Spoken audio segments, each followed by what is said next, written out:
Sejam bem-vindos a mais uma aula sobre testes de API REST aqui dentro dessa minissérie para ajudar você a entender um pouco mais sobre testes dentro dessa camada.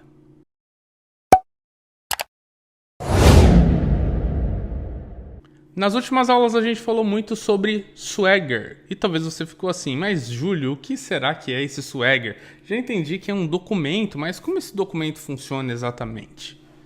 E talvez eu tenha chamado a sua curiosidade e você atiçado a sua curiosidade, na verdade, e você foi lá e pesquisou e encontrou um vídeo que tem aqui no canal explicando tudo sobre Swagger. Mas se não, quero trazer aqui para você agora um exemplo de um Swagger. Esse Swagger, ele é real. É um Swagger de uma aplicação chamada Gerenciador Viagens, que foi criada por um grande amigo meu, que é o Antônio Montanha. Hoje, a gente vai falar sobre o Gerenciador Viagens, beleza? Show! Deixa eu mostrar aqui para você mais ou menos como esse Swagger funciona. Veja, ele roda em uma porta na minha máquina, e isso só funciona porque eu já iniciei a API do Antônio aqui no meu computador. Se você tentar acessar aí na sua casa localhost 2.8089, não vai abrir nada, a não ser que você tenha também a API do Antônio rodando na sua máquina, tá bom? Vamos focar aqui então nessa minha descrição que eu vou te dar hoje. E aí depois, se você quiser, você também pode assistir um outro vídeo que está na minha playlist do o curso gratuito de introdução aos testes de API REST, que é como instalar a API do Antônio na sua máquina, ok? Beleza, vamos lá. O Swagger, então, ele nada mais é do que uma página web na qual você tem a documentação de uma determinada API. Aqui a gente está documentando a API do Antônio, que é o gerenciador viagens. Então, o Swagger mostra o nome da API, a versão dela, mostra também qual é o base URL. Isso daqui significa qual é o endereço padrão dessa sua API. Então veja, roda na localhost 2.8089/API. E aí, aqui dentro a gente tem esses controladores. O que são controladores? São grupos de recursos que você pode acessar dentro daquela determinada API. Vou te dar um exemplo. Se você quer, por exemplo, ver quais são as operações que você pode realizar relacionadas à autenticação, vai estar aqui. Então, se eu clicar nesse botão aqui, você vai ver que ele vai expandir. E aqui a gente consegue ver, então, quais são as operações que estão disponíveis dentro desse controlador. A gente vê aqui um método POST para o endpoint /v1/auth. O método, junto com o endpoint, compõe algo que a gente chama de operação. Interessante, né? Essa operação é usada para gerar um token de acesso.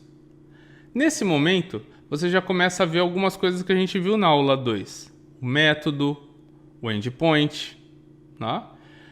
E isso daqui, então, seria já o suficiente para que a gente pudesse, então, conhecer um pouco sobre a API do Antônio. Entretanto, eu preciso clicar aqui para ver mais detalhes. Vou clicar. E ao clicar, aqui no Swagger diz, olha, você precisa configurar uma requisição para enviar um post para esse endpoint nessa API e você precisa informar um determinado elemento no corpo da requisição. Lembra que eu falei para você que uma requisição tem corpo e cabeçalho? Pois é.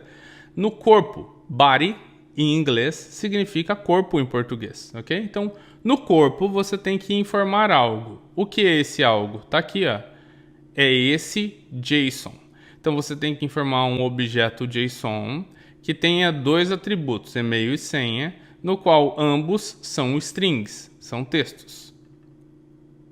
Outra coisa que você precisa também é colocar um content type, que é o tipo do conteúdo que está sendo enviado nessa requisição, que é a application JSON.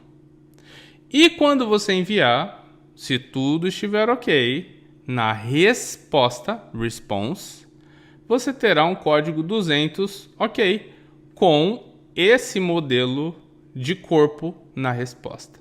Não é bacana?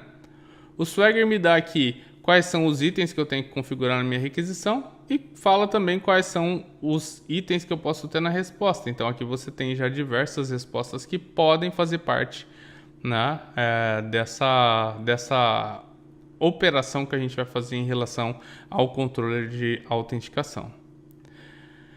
Vamos ver isso na prática? Vou vir aqui para o lado. E esse daqui é um dos softwares mais conhecidos no mercado hoje em dia. Postman. O Postman permite que você crie requisições, como essa daqui, ó, a autenticação. E ao criar uma requisição, que você preenche essa requisição com as informações que você encontrou no Swagger. Como eu crio uma requisição no Postman? Super simples. Eu venho aqui, ó, e escolho a opção New e escolho aqui Request. Quando eu clicar aqui Request, ele vai me trazer um elemento aqui do lado esquerdo. Eu vou clicar nele, como eu cliquei aqui na autenticação, e do lado direito eu vou poder escolher quais são os métodos, né? E aqui eu posso escolher um deles, Post. Vou colocar aqui qual é o base URL. Vamos ver aqui, ó, localhost 2.8089/API. Localhost 2.8089/API. E também vou colocar o endpoint da operação que eu quero fazer, /v1/auth, /v1/auth. E aí aqui, ó, clico em Body, e ao clicar em Body, eu posso então preencher essas informações aqui lá dentro e substituir essas informações pelas informações reais, logo o usuário e a senha. E também posso vir aqui, ó, e escolher qual é o tipo. Posso escolher qual é o tipo, no caso JSON. Esse é o Content Type. Lembra que eu falei que tem corpo e cabeçalho? Tá aqui o cabeçalho. Eu vejo todos os itens do cabeçalho aqui. E um deles, Content Type, que é JSON. Interessante, né? Criei essa requisição, eu envio. Enviei, vou ter uma resposta. A resposta fica aqui embaixo, ó. Essa resposta eu obtive um 200, ok, significa que, né, o processamento foi satisfatório. Diz que levou 277 milissegundos para responder. E aqui tem o peso, né, desse arquivo. E como você pode ver aqui, tem o corpo da resposta. E eu também tenho aqui a headers, que são o cabeçalho da resposta. Pensando em testes de API REST, o que eu faria é, primeiro, analisar se as informações na resposta são satisfatórias. Depois, analisar a estrutura da resposta. Esse data deveria realmente estar aqui? Esse token deveria realmente estar dentro desse objeto que está dentro do atributo data? E sobre esse token, ele segue aqui os princípios que a gente queria ter no token? E esse atributo de errors deveria estar vazio mesmo? Outra coisa que eu posso fazer é variar as entradas, de modo que eu possa simular diversos cenários aqui. Massa, né? Show! Bom, eu vou ficar por aqui. Muito sucesso para você e a gente se vê na próxima aula para falar um pouco mais sobre quais são técnicas e estratégias de teste de API REST. Até a próxima!